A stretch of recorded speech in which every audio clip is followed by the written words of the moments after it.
আসসালামু আলাইকুম ওয়া রাহমাতুল্লাহি ওয়া বারাকাতুহু। আশা করি সবাই ভালো আছেন। আলহামদুলিল্লাহ আমি ভালো আছি। আজকে একটা ভালো জায়গায় গেছিলাম।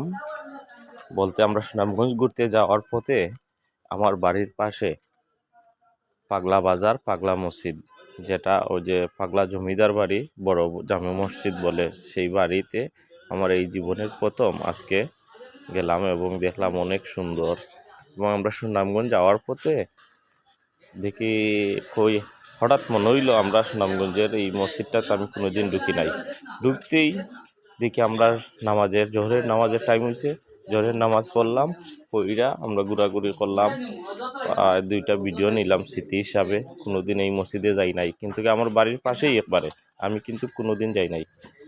আজকে এই প্রথম গেছি আমি এই মসজিদে, দেখলাম অনেক সুন্দর এবং ভালো লাগলো। অনেক আগের ঐতিহ্যবাহী একটা মসজিদ, খুবই সুন্দর লাগছে এবং খুব ভালো লাগছে।